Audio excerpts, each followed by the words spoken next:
road tripping for OTAs. Washington Commanders rookie quarterback Jayden Daniels is shining in practice and even impressing some of the veterans. We're going to talk about this and more coming up next.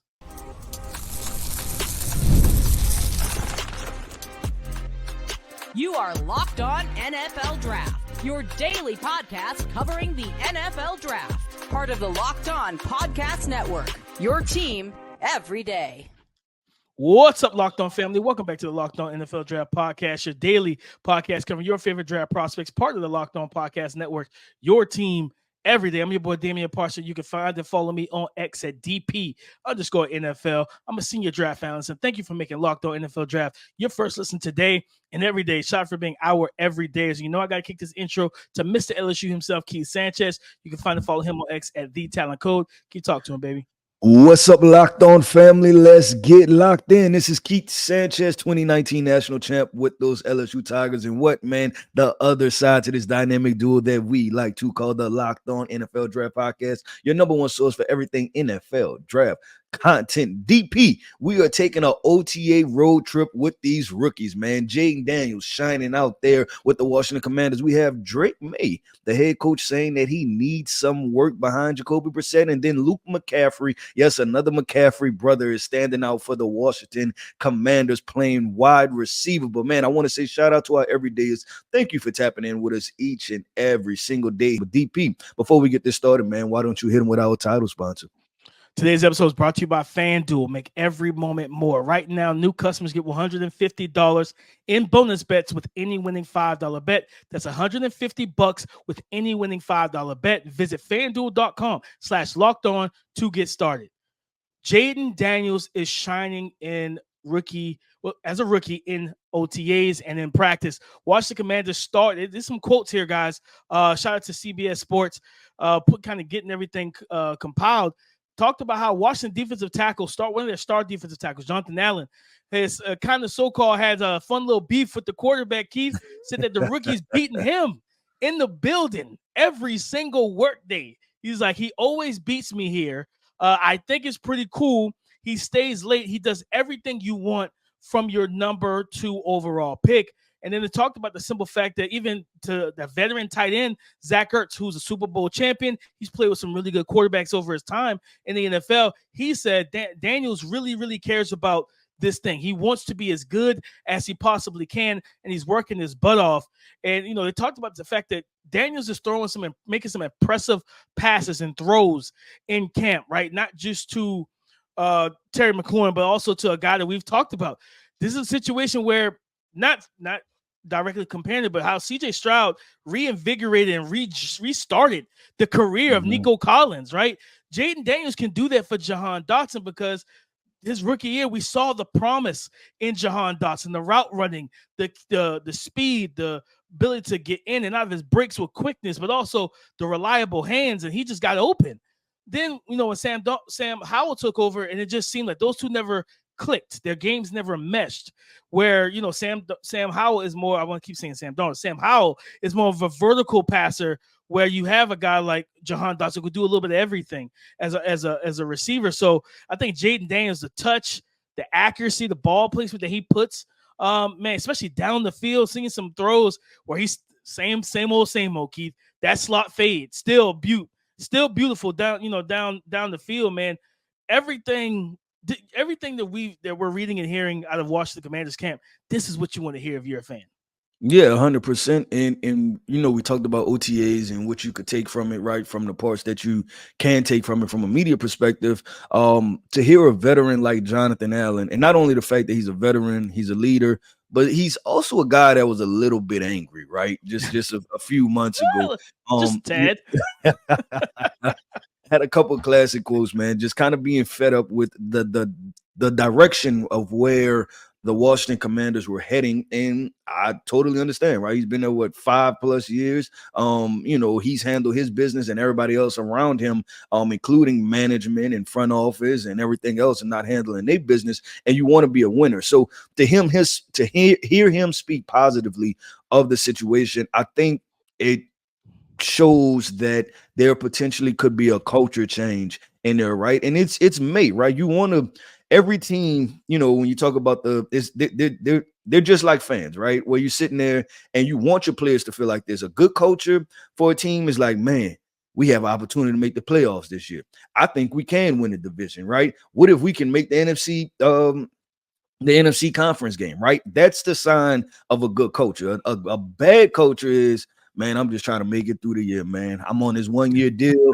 I'm just trying to make it through the year. And so what happens is that hearing Jonathan Allen speak like that and what Jayden Daniels is able to do, you feel that there's a culture change in there for the very best, right? And it speaks to the rookie and hopefully what he can do and not even necessarily just carry on his shoulders, but just those little detailed things of now once I show up early, I can make everybody else accountable to show up early, right? If we lose a game week 6, week 7, and I'm like, hey, every wide receiver needs to be in here at 5:30 in the morning. I can say that because I've been here at 4:00 in the morning since OTAs, right? So I think it shows as a positive thing.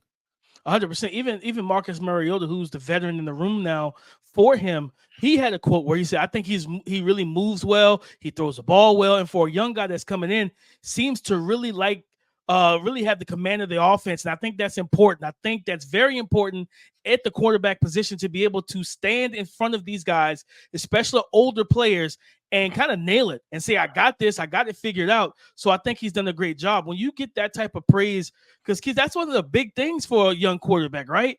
It's not you standing amongst your peers. In some cases, you're the veteran, right? When you're a senior or a redshirt junior or even a redshirt senior, right?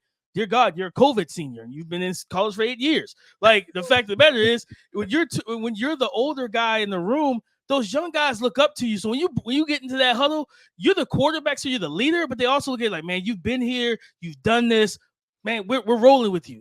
When you get into the NFL, oh no, you got men with kids and a wife and a family and bills to pay and everything else. So that for a veteran quarterback who himself was Marcus Mariota was he the first overall or second overall pick?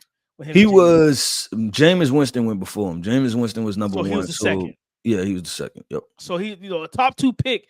He was the second pick, right? So he knows what comes with being the second overall pick in the draft, and he knows what type of stress that could put on a young quarterback. And to hear him talk so well of Jake just walking in and not coming off like, oh, you know what I mean? It's 2 different ways to be like, I got this. It's the cocky way, I don't need y'all help, I got this. Or it's the, you know what? I'm not overwhelmed. My feet are planted to the ground.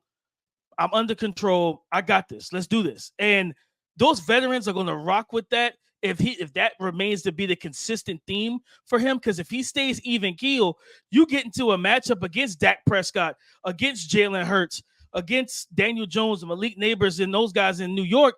And let's say that it is a close game.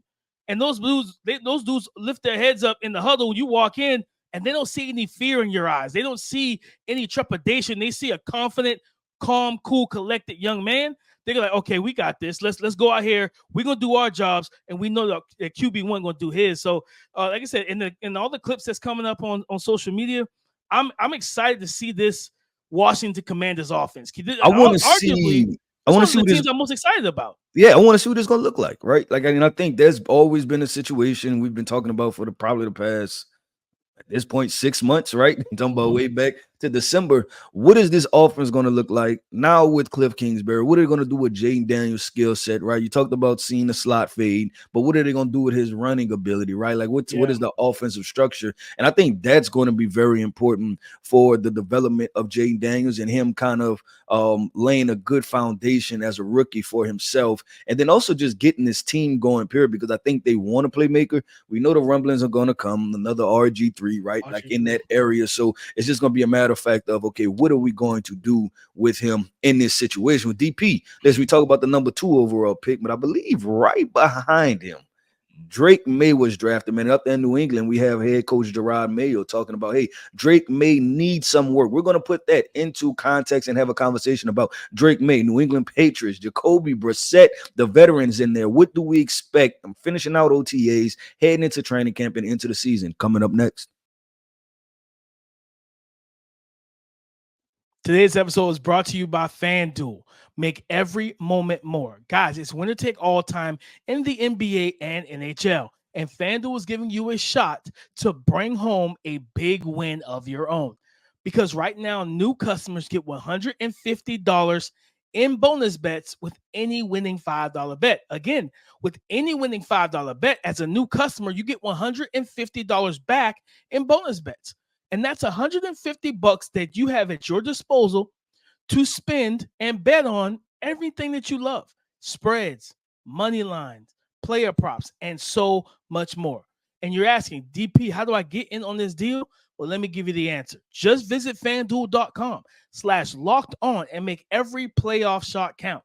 Just visit FanDuel.com/locked-on and make every playoff shot count, because FanDuel is America's #1 sportsbook.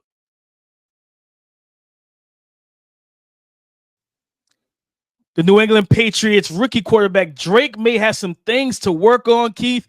Guys, the Patriots have a late bye week in the 2024 season, week 14, which means that's the question of when we're going to see Drake Maye, because week 14 leaves 3 games left on the schedule before the playoffs start. And I don't know how long they're going to wait to put him into the situation, Keith. But you said, like, we both looked over the notes. Jerod Mayo was honest about it. Yeah, I want to go back to the bye week situation. I love it. Like, I think it sets up perfectly because what you did, and this is the weird part with the New England Patriots, right? The defense is good enough to keep them in games, right? And then their offense, to be determined. We'll just say that TBD. But we also know the offensive line is not great. So there's still some pieces that they want to put together. The wide receiver room, right? Still have to figure that part out. But I think playing Jacoby Brissett up into the week 14, and then by that time you have a true, because no team is, unless the Patriots go 0-13 or some crazy stuff like that, right?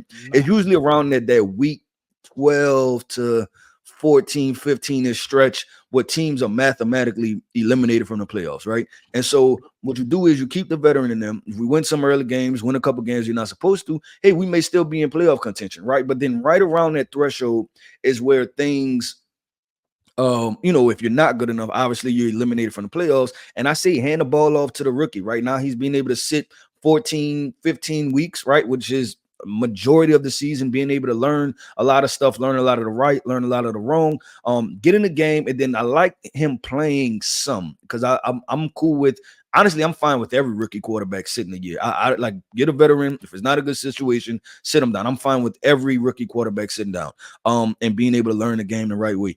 And then so what happens is that I want him to get in the game is because I want him to understand the speed of the game, right? And then understand, so he can take that and understands his wins, his losses, and then be able to take that with him into the offseason, because now he knows exactly what he's prepping for, right? Like, he knows the threshold. Like, it's like the workouts, right? And you've ran, like, man, I got to run half a marathon, right? I got to get 13 miles. It's like you kind of want to run the 10 miles, run the 12 miles before you go run the 13. And so I think if you plan on handing the ball over to him in 2025, let him play the 2 games. So then that can start kind of be his practice work. And he knows what's the speed of the game. He knows what he needs to work on the entire offseason. He has 6-7 months to get it together. So I like that situation of the bye week. No, and I don't even mind it either, because I didn't scroll down far enough when I was looking at the schedule. They have 4 games. So he'll have like a 4-game stretch to close out the season after the week 14 bye. And crazy enough, I think that week 14 bye would take them on the road to Arizona, right? Kyler Murray and those guys. Because I was looking at the schedule. So is there any other place I feel comfortable before the bye, right? Kind of throwing him in. And I'm not going to lie, Keith, not really, because they have a stretch of games where it's like, okay, you like week 9 on the road with the Tennessee Titans, week 10 on the road to face Caleb Williams. Do you want, and that Bears defense is legit. I don't know if I like that. You know what I mean? With them having 10 weeks and they're roaming and they're running and gunning, and now I'm throwing my rookie quarterback into that buzzsaw of a defense. Nah, I'm okay. Week 11, you're at home, but you're hosting the Los Angeles Rams, who know how to get after the quarterback. And you have a little bit of not even a little bit. You have a question mark at the left tackle position. I don't know if you want to expose him to Byron Young and Jerod Verse and Kobe Turner and Braden Fisk and Ernest Jones. I don't know if you want to do that to him, right? And then of course you don't want to Don't do it. throw him on the road. You don't want to throw him on the road in week 12 because you got the Miami Dolphins, right? And then the Colts right after that. So I get that. I think looking at the quote from Coach, and I love the fact that he was honest, right? He said, listen, he has a lot to work on, but he said it's easy to blow that out of proportion. He's like, look, just kind of talking about it. Like even Jalen Polk, the fellow rookie, wide receiver, stepped up. He said, listen, this guy can sling it, man. He's confident. He's a leader. He's vocal. He's setting the tone in practice every day, trying to get guys moving around, operating at a high level. So and the big thing is talking about the footwork. And Keith, I think that's something that we discussed leading into the draft about him, is that his full body is never he's never consistently synchronized as a thrower, as a passer of the football, where his body is disconjointed. He's throwing left and his upper body is pointing left and his lower body is pointing in the middle of the field. So you get some of the spray throws where it's like too high, too low. And it's like, well, yeah, you're not lined up completely the throw, but he has been working behind Jacoby Brissett and actually working on that and taking that as a lesson.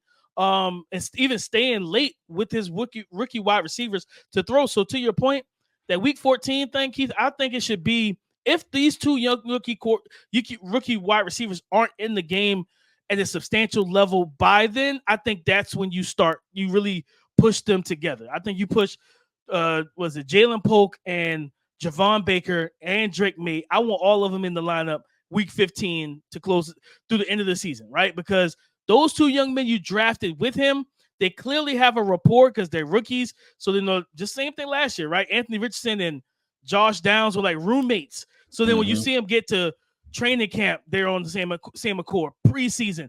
Then, you get to the regular season before Anthony Richardson get hurt. Like they have a trust factor. It could be the same thing for Drake Maye. Let them two young guys, and I get it. You got, I think, Juju Smith return. You still have Kendrick Bourne. I get it. Pop Douglas. I'm trying to get them two young rookie receivers on the field with my young rookie quarterback. Because if anybody's going to be here over the next 2 years, it's going to be those two guys. Sorry, everybody else, you might have to take a back seat because I need to see what we have here. Yeah, and so just even with the head coach saying, Jerod Mayo saying Drake Maye needs work, right?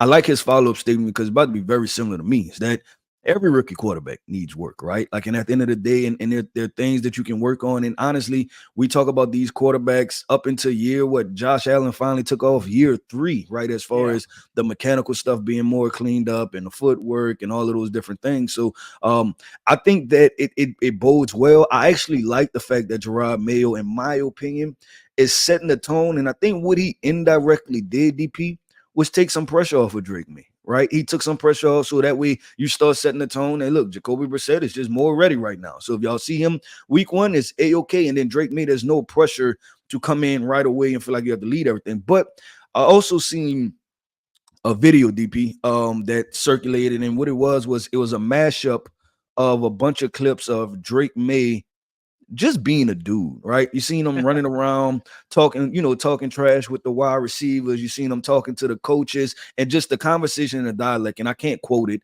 I don't remember word for word, right? But it was just, you could just tell he was one of the fellas. And I think you talked about this, DP. He was the youngest of 3 or 4 boys or something like that. And he just seemed like it. You can tell, right? Because the dynamic is that I'm used to being the youngest guy in the room. And I also know how to hold my weight, right? I know how to act amongst older people because, you're talking about the family dynamics. Obviously, you're the youngest, right? You got older brothers, older brother friends, right? They come over, things like that. And so I thought that clip was so important because it's showing that he's winning over the locker room and he's doing it by just being one of the guys, right? And I'm go ahead, throw that out there, right?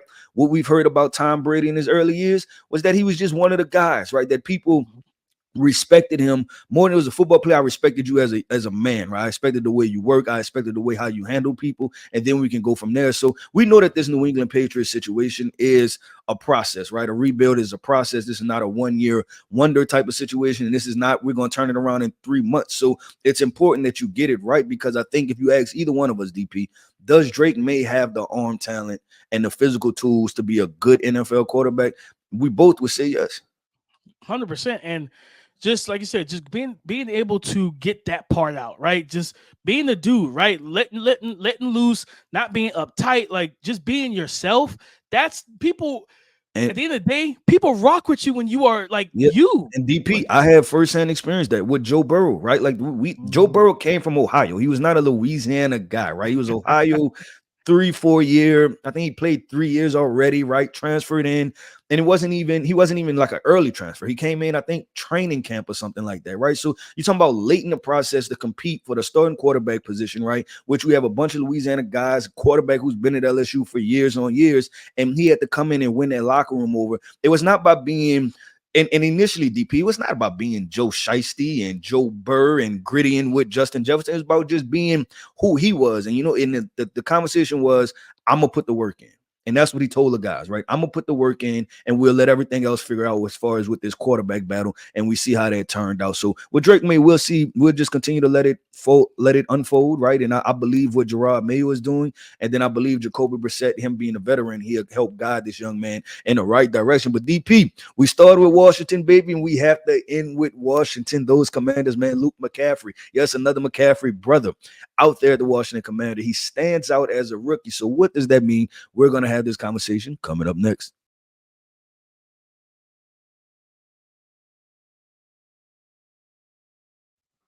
Thank you for making Locked On NFL Draft your first listen today and every day. Shout out for being our everydayers. Luke McCaffrey, Keith, this was a pick that still had Javon Baker. You still had some up. Troy Franklin was on the board. The Commanders needed another wide receiver, right? And they had a solid room, but they needed a wide receiver three pretty badly, right? They brought in Jameson Crowder, Damiere Byrd, Olamide Zaccheaus. They still had De'Ami Brown, Dax Malini from I think BYU. They had a lot of guys, a lot of names. But Luke McCaffrey and per CBS Sports has been described as a consistent standout, a player who could be playing his way into a larger role into this offense. The third round pick, former quarterback, so that helps him in terms of understanding timing and rhythm for his quarterback to get to his spots. And, they talked about how I think McCaffrey, you have a quote from McCaffrey, it's a position that is hard to understand unless you've played it. The biggest thing I've noticed is the communication aspect. You speak the same language. You understand that going into rookie minicamp, you try to get a head start on it. It's a brand new language. It's a brand new system. And you're talking about building that connection with Jayden Daniels. But when you have a Terry McLaurin, you have a Jahan Dotson, and you have now put in Luke McCaffrey. This is a guy that we probably see Terry take over the X spot. You have Jahan in the slot. You more than likely have Luke McCaffrey as the Z. And you're going to have all three guys know how to run routes. All of them know how to separate. And for Jayden, you love that. You know what I mean? You love that ability because now he has the guys that can work all three levels of the defense. Yeah, no, 100%. And I like Luke from the standpoint, former quarterback, right? And I believe he talked about that in the quote was that, hey, not too many people have played that position, so I understand what the quarterback needs, right? And so you can tell even when he's running routes and doing what he does is that I'm thinking about Jayden, right? I'm thinking about the quarterback and what I can do. And the thing with Luke, too, with his skill set, there's a little bit of flash to it, right? As far as making those spectacular catches across the middle of the field. So I agree with you, DP, that he serves as a good complementary piece to the two outside burners, right? Your Jahan Dotson and your Terry McLaurin. He serves as a good complementary piece. And moving forward, let's say if Luke McCaffrey, Jayden Daniels get on the same page, you're talking about a 80, 90 target right per year guy, just him working that slot. But then also I want to say borders on the line of a big slot, right? Because he's 6'1", 6'2"-ish. So is this a guy that you can move around also and put him on the outside and let him play some Z, let him play some X, right? And then you're able to move Terry McLaurin and Jahan Dotson. I just like, obviously, the NFL pedigree, right? We know this guy is tough. He's been, his family been around the NFL for probably close to 30 years now. So he understands how to be a professional, and I'm always willing to buy in on those guys, not just because the NFL situation, but the transition from high school to college is a transition, then college to the NFL. And those guys that understand how to approach it and have experience, whether that's family members that have experienced it already, to kind of give them the tidbits of how to be a professional, those guys usually they hit the ground running, right? Whatever that transitional period may be, whether it's from high school to college or college to the NFL. So I'm buying in on what Luke McCaffrey can do if they're able to get this offense. And it all goes back, DP, to our guy, Kliff Kingsbury. What are we going to do offensively? That's going to be the key. Is like, is he going to run that air raid, right? Like, is he going to be the only guy in the NFL running the air raid again? Or is he going to spread his wings and he learn a new offense or is it going to be, because again, he's not the head coach anymore. Dan Quinn's going to want to play physical and run the ball. So we're going to see how the play calling works. And with Luke McCaffrey, like 6'2", 200 pounds, right? Like, this is a guy that can play that big slot role, like move around. If you want to play him at the Z, he's the guy that's going to be off the ball. You can motion him around, get him those free releases, and allow him to, especially the horizontal game, he like the stem work, know how to lean it into guys and really stress defensive backs in terms of his body angling and positioning. Like, you love those things. And I'm not going to call him Cooper Kupp, but those are a lot of things that Cooper Kupp did well. Those are things that Chris Hogan, a throwback name a lot of people don't remember when he was with the Patriots. He did well. Tyler Boyd does those things well also. So I think he's going to be I wouldn't be surprised if he is a big part of this offense. Think third downs, right? That 3rd and 8. When teams are trying to take away Scary Terry and take away Jahan, and the next thing you know, you got Luke McCaffrey popping wide open, quick slant route, in breaker, boom, right there. Move the chains. I think he's going to bring that type of reliability to this wide receiver 3 role. And then also, real quick, I'm excited to see what happens at the tight end. When does Ben Sinnott get on the field, or Sinnott? When does he get on the field? And him learning from Zach Ertz. I know that, like, Zach Ertz helped Trey McBride take the step. You know what I mean? From a mental standpoint, when he was with the Cardinals, I think he's going to do the same thing from Ben, and that's going to be really big for this offense because they get a big athletic guy that can stretch the field vertically and kind of work the middle parts of the field as well as be a dominant run blocker. Man, this offense could look really, really good in 2024 once they really get meshed together, Keith. Yeah, I agree 100%. And we'll see, right? The Ben Sinnott conversation will too be determined, man. But there's a lot of fun things going out there with Washington, especially with those rookie players with DP. That wraps up another episode of the Locked On NFL Draft Podcast. I want to say shout out to our everydayers. Thank you for tapping in with us each and every single day, man. Go ahead, hit that like button. Don't forget to comment and subscribe to the YouTube channel, Locked On NFL Draft. Listen, man, I am Keith Sanchez. You can find me on X at The Talent Code. That right there is my guy, my co-host, Mr. Damian Parson, and you can find him on X at DP_NFL. And like we always like to say, man, y'all come talk to us because we like to talk back. Go subscribe and follow for free on YouTube, wherever you listen to podcasts, to get the latest episode as soon as it is available. Thank you for making Locked On NFL Draft your first listen today, and everyday shot for being our everydayers. On tomorrow's show, guys, we're gonna get into maybe some second-year breakout, and I got a trade proposition for Keith for a player going from one team to the next. I ain't gonna tell them about it until tomorrow, but we're gonna have a nice discussion about this because I got a fun one coming up. So come and join the conversation again tomorrow on the Locked On Podcast Network, your team every day.